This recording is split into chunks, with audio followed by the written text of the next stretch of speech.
Julián Álvarez está haciendo lo que Haaland nunca pudo, cargar con un equipo entero. Mientras uno solo brilla cuando todo le funciona, el otro aparece cuando nadie lo espera. Y lo que pasó esta temporada lo deja clarísimo. Hi Pep, sorry to go off topic, but you've got a cut and apparently some others. Yeah, with my finger here, with my nail.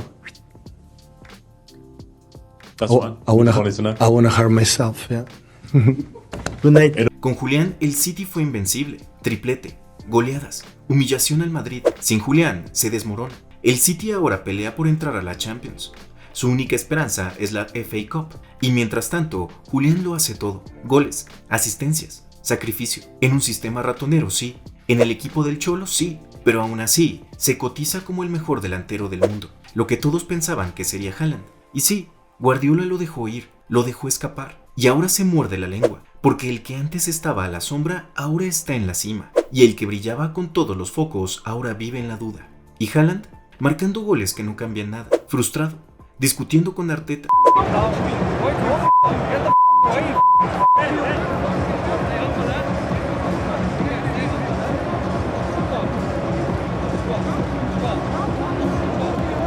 Sin ideas. Sin impacto. ¿Viste a Guardiola arañándose la cara? Do you think it's normal for the guys who travel and they don't have money to pay the heater at home to come here to follow us to perform in this way? Do you think it's normal? Wow. Like my team is not like that. ¿Viste el golazo de Julián al Barça? Todo eso pasó, todo eso tiene sentido y todo eso lo vas a ver aquí. Hoy te contamos cómo Julián Álvarez expuso a Haaland y al peor momento de Guardiola en su gestión con el City, sin hablar, sin quejarse, solo jugando, solo ganando. El Manchester City había alcanzado lo impensado, tenía la plantilla más completa del planeta, el juego más dominante y un entrenador obsesionado con la perfección. Era la temporada 2020-2021 y por primera vez estaba a un paso de la gloria eterna. Después de arrasar en la Premier League, después de aplastar rivales con su fútbol de posición quirúrgico, el equipo de Guardiola llegó a la final de la Champions League contra el Chelsea como máximo favorito. Pero ahí, en el partido más importante de la historia del club, todo se vino abajo. La final comenzó como nadie esperaba. Ida y vuelta, vértigo, errores defensivos, imprecisión. Timo Werner falló dos clarísimas. Sterling casi rompe el guión con un pelotazo de Ederson. Foden tuvo el 1-0, pero entre el caos, Mount encontró a Havertz y el alemán rompió la defensa Citizen con un pase quirúrgico. 1-0. Jaque mate. Y ahí es donde empezó el verdadero problema, el planteamiento de Guardiola. Decidió improvisar, sacrificó a su mediocentro natural. Ni Rodri, ni Fernandinho. Puso a Gundogan como contención, buscando más construcción. Pero perdió el equilibrio. Dejó a su equipo sin ancla, sin protección ante el mediocampo, liderado por un animal llamado N'Golo Kanté. El francés no grita, no presume, pero lo roba todo. Fue MVP de la final, de las semis y de los octavos. Un monstruo invisible que Guardiola nunca supo frenar. Y lo peor, no ajustó, ni con la lesión de Thiago Silva, ni cuando De Bruyne se fue entre lágrimas tras un rodillazo brutal de Rüdiger, ni cuando Mahrez y Foden lanzaban centros al vacío, ni siquiera cuando entró Agüero y el milagro del QPR parecía una sombra lejana. Fue la noche en que Guardiola se traicionó a sí mismo. Inventó el agua tibia, buscó innovar en lugar de reafirmar lo que le había llevado hasta ahí, y el precio fue altísimo. La Champions se escapó otra vez. El City quedó con las manos vacías, y el mundo empezó a preguntarse, ¿podrá este equipo ganar alguna vez? Fue un fracaso, sin duda. Tiene sus ingredientes, pero yo creo que para Guardiola una final con el City es tan o más importante, sea cual sea el rival, si es el Real Madrid, como si es el Barcelona, como si es el Chelsea. Yo creo Pero no cualquier fracaso, fue el fracaso más doloroso de Guardiola en el City. No por el marcador, sino por lo que pudo ser, por lo cerca que estuvo, por la sensación de que no perdió ante un rival superior, sino ante sus propias decisiones. Y ahora que el equipo vuelve a tambalearse, vale la pena recordar esto, porque el City, incluso en su momento más grande, necesitaba algo más, alguien que aún no estaba, pero que pronto llegaría. Si la final contra el Chelsea fue el primer gran fracaso de Guardiola al frente del City, la semifinal contra el Real Madrid en 2022 fue una pesadilla. No hay otra palabra.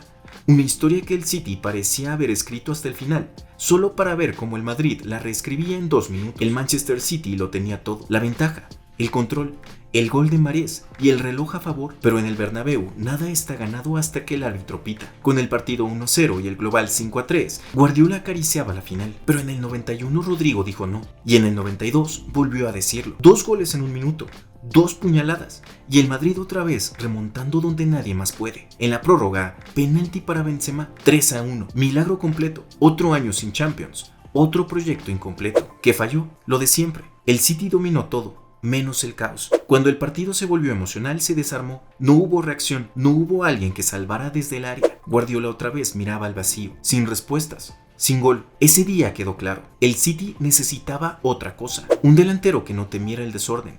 Uno que apareciera cuando todo arde. Después de tantas decepciones, el Manchester City entendió lo que faltaba. Dominaban la Premier. Jugaban al fútbol más pulido de Europa, pero cuando llegaban las noches decisivas, no había nadie que cerrara los partidos, nadie que resolviera el caos, nadie que marcara diferencia en el área, y entonces el club más rico del mundo fue por la pieza que les faltaba, Erling Haaland. No era un delantero cualquiera, era un depredador que estaba rompiendo todos los récords en Dortmund, el tipo que necesitó solo 14 partidos para marcar 20 goles en Champions, un jugador que ya había arrasado en Austria, había sido imparable en Alemania, y ahora llegaba a la Premier con un objetivo, hacer del City un monstruo total. ¿Por qué Haaland?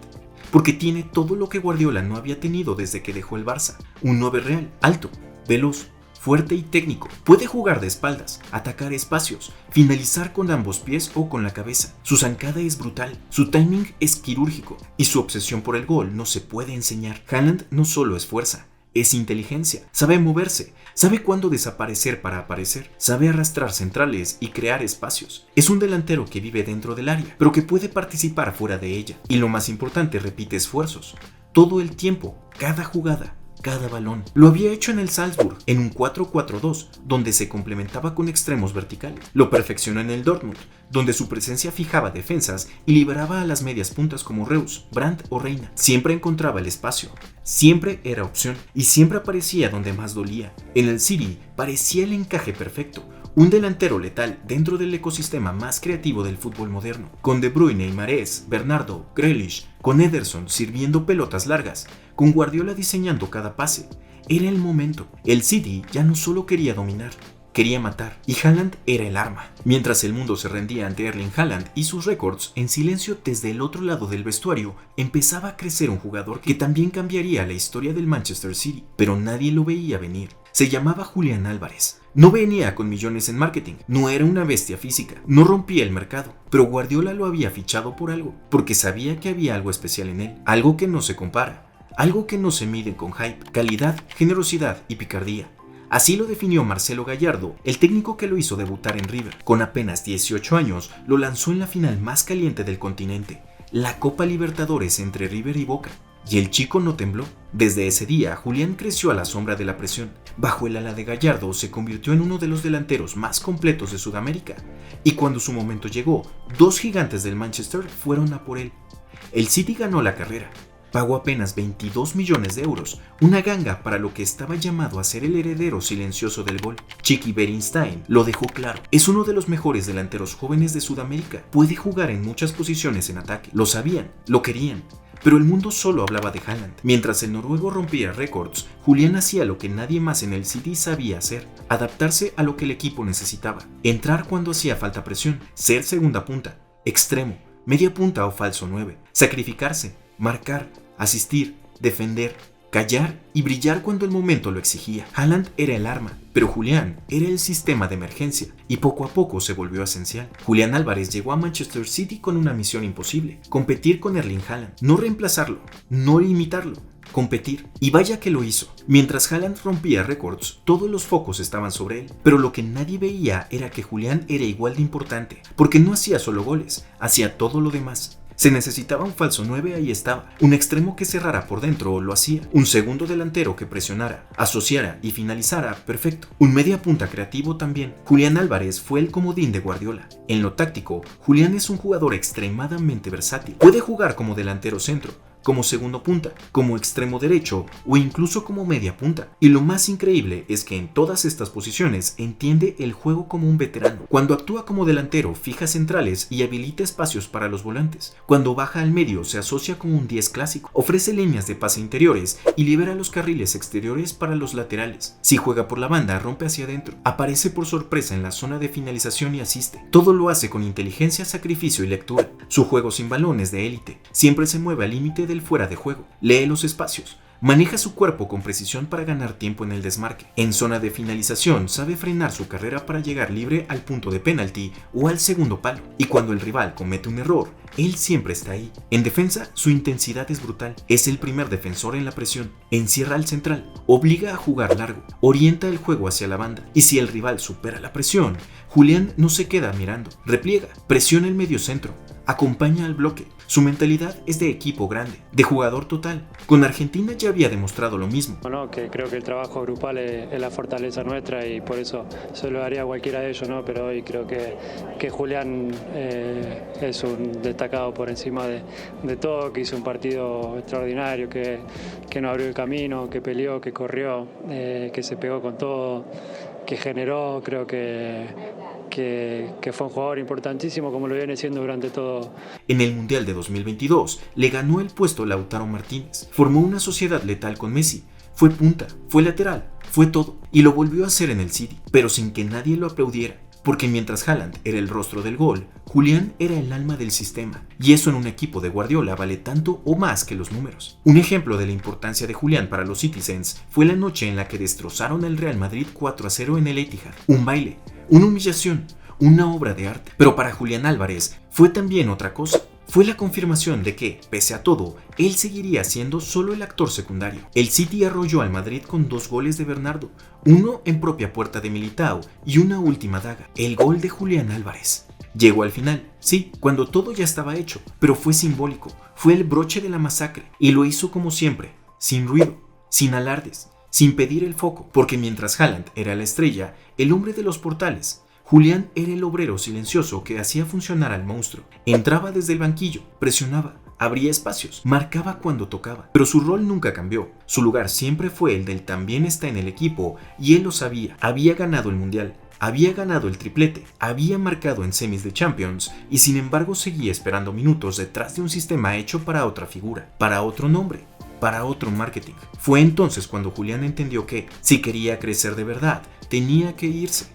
No por ego, no por capricho, sino por ambición, porque un jugador como él, capaz de ser delantero, extremo, media punta, líder táctico, merecía algo más que migajas en el mejor equipo del mundo. Y sin embargo decidió quedarse, porque confiaba en Guardiola, porque creyó que aún podía ganarse un lugar, porque pensó que el City podría ser también su casa. Esa noche ante el Madrid dejó 2 cosas claras: que el City ya era el mejor del mundo y que Julián Álvarez merecía algo más que ser el suplente de Haaland. La temporada 2024 empezó diferente para Julián Álvarez. Por primera vez parecía que por fin lo estaban viendo de verdad. Guardiola hablaba de él en ruedas de prensa. La prensa inglesa destacaba su polivalencia y en la cancha respondía con todo. Jugó 54 partidos en esa temporada, más que nadie. Fue el alma del equipo, un todoterreno. Alternó entre delantero, media punta, extremo y volante. Participó en más de 50 goles entre tantos y asistencias. Marcó en todas las competiciones. Levantó su segunda Premier y para muchos era el jugador más valioso técnicamente del City. Pero aún así, no fue suficiente, porque cuando Haaland está, todo gira en torno a él, aunque no esté bien, aunque el equipo no funcione igual, aunque Julián haya cargado al City cuando más lo necesitaba. Y eso es justo lo que pasó. Haaland se lesionó y todos miraron a Julián. Era su momento, su escenario, y lo aprovechó con una naturalidad que rozaba lo poético. Lideró el ataque, sostuvo el equipo en Champions, en Premier, en el Mundial de Clubes, marcó, asistió, presionó, construyó juego, hizo todo. Pero apenas Haaland regresó, Julián volvió al banco, como si todo ese esfuerzo no hubiera existido, como si su aporte fuera invisible frente al peso de los goles del noruego. El City volvió a priorizar los números y olvidó el alma. Fue ahí donde Julián entendió. Había hecho todo bien, había sido el más constante, el más sacrificado, el más completo, pero su techo estaba marcado, no por su fútbol, sino por un sistema diseñado para otro. Y entonces lo decidió, tenía que irse, no por ego, sino por evolución, porque un jugador que había ganado Mundial, Champions, Premier y Copa América no podía seguir siendo solo el respaldo de Haaland.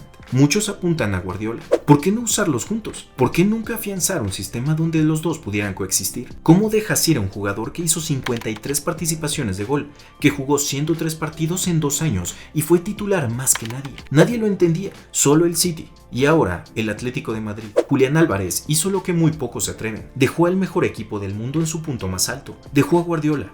Dejó al campeón de todo. Y lo hizo por algo más grande que un trofeo. Por su lugar, por su voz, por su fútbol. Firmó con el Atlético de Madrid por 95 millones de euros. Un bombazo. un traspaso histórico para el club colchonero. Y sin embargo, lo que generó ruido no fue la cifra, fue el destino. Porque no era solo cambiar de equipo, era cambiar de mundo. Atlético de Madrid, con el Cholo Simeone, el equipo donde Joao Félix desapareció, los titulares no tardaron. Está firmando su sentencia. Otro talento que se va a apagar. Julián no encaja en el sistema del Cholo. Muchos lo vieron como una locura, porque el Atlético no es el City.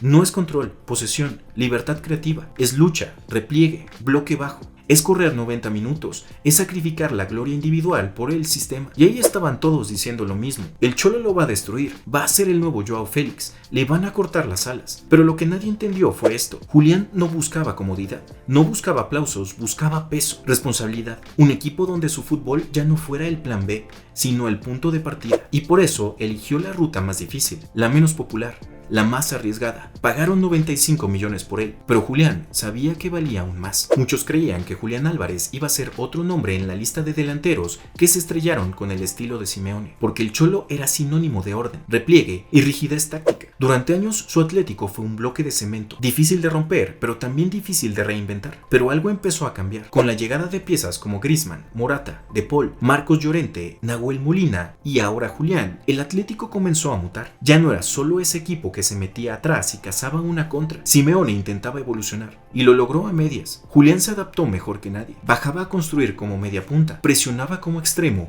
y aparecía como delantero cuando había que definir. Su conexión con Griezmann fue inmediata. Había química.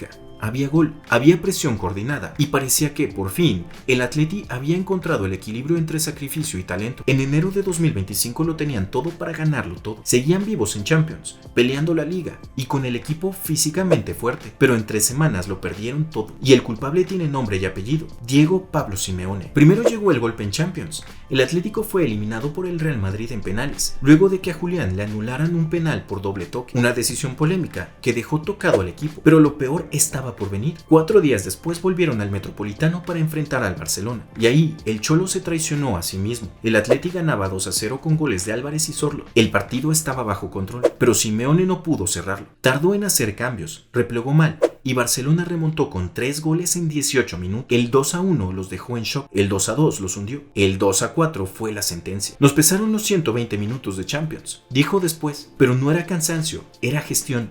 Era falta de cabeza fría, era no saber cerrar una victoria crucial en casa. La primera vez en toda la era Simeone que le remontaron un 2-0. Ese día todo cambió, la Liga se le escapó, la Champions ya estaba perdida. Y lo más grave, Simeone volvió a demostrar que, cuando el equipo debe proponer, no tiene respuestas. Pero Julián, en medio de todo, dándolo todo, presionando, asistiendo, anotando como siempre, pero sin respaldo táctico, sin un sistema que lo potencie. Si bien la remontada del Barcelona fue un golpe devastador, la prensa volvió a cargar contra Simeone. Las críticas se repartieron en todos los frentes, pero hubo un jugador que no bajó los brazos, que no se escondió, que transformó la frustración en fuego. Y este fue Julián Álvarez. Y es que ya no era solo el que ayudaba en la presión, ni el que compensaba los errores del sistema, ni el que aguantaba con disciplina las decisiones del Cholo. Julián se hartó de esperar y se adueñó del Atlético. Se convirtió en el alma del equipo, el motor, el faro, el goleador, el organizador, el que daba el pase, el que iba a presionar, el que anotaba cuando todos se escondían. Jugó 47 partidos, marcó 24 goles y dio 5 asistencias. Pero su impacto no fue solo estadístico, fue emocional, mental,